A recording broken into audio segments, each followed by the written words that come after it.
메리 크리스마스. 자, 여러분 흰눈 사이로 썰매를 타고 다 루돌프 사슴을 만나셨나요? 오늘이 크리스마스죠.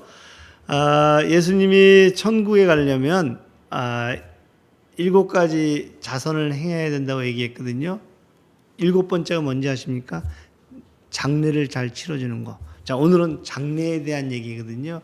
오늘 소개할 책은 나는 죽음을 돌보는 사람입니다. 이 강봉희 작가의 책인데요. 이 강봉희 작가는 자신이 질병으로 죽을 고비를 넘기고 나서 자원봉사로 장례 지도사를 선택하거든요.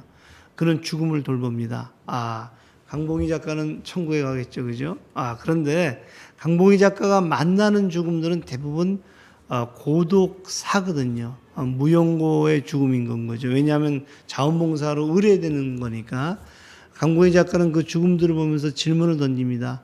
이 죽음을 이렇게 쓸쓸하게 가게 할 수 있을 것이냐? 그리고 이것은 개인의 책임일까? 아니면 사회의 책임일까? 이런 질문들을 던지는 것이 이 책이거든요. 여러분들이 아마 이 책을 보게 되면 죽음에 대해서, 그리고 특히 쓸쓸한 죽음에 대해서 생각해 보게 될 겁니다. 자, 그런데 이 죽음은 가만히 들여다보게 되면 고독사의 이면에는 고독생이 있었다. 그리고 고독생은 결론적으로 절망사로 기결이 되더라. 절망하는 죽음이거든요.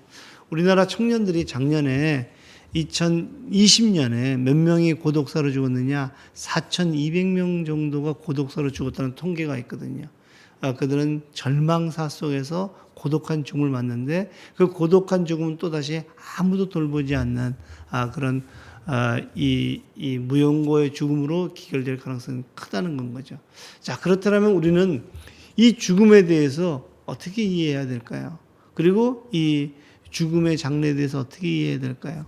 에밀 졸라의 책 결혼 죽음은 이 식을 가만히 들여다보면 굉장히 계급적이라는 건 거거든요.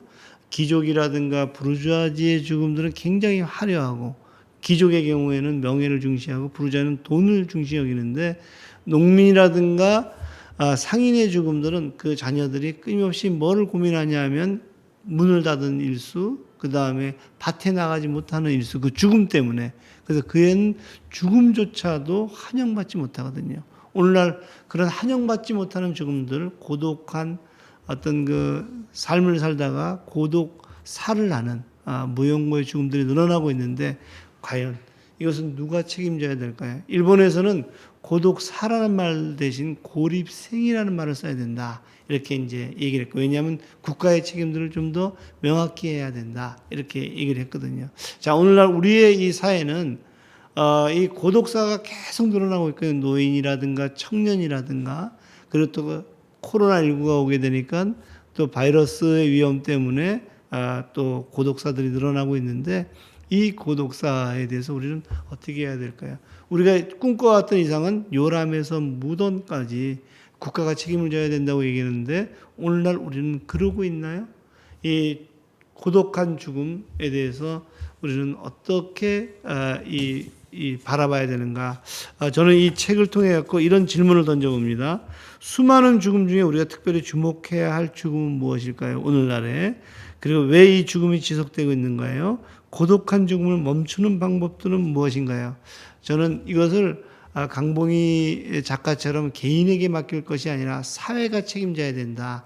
그래서 아까 예수님의 말씀대로 내가 구원을 받는다면 개인을 넘어서 그 사회가 구원을 받는 그런 꿈을 우리가 꿔야 되지 않을까 하는 생각을 이 크리스마스에 생각해 봅니다. 예수님의 탄생이 그리고 그의 비천한 탄생들이 온 세상에 구원의 메시지를 전했듯이 오늘날 이 고독사에 대한 이 책, 나는 죽음을 돌보는 사람입니다 속에서 우리의 고독생, 절망사에 대한 하나의 어떤 실마리를 찾아갔으면 좋겠습니다. 메리 크리스마스.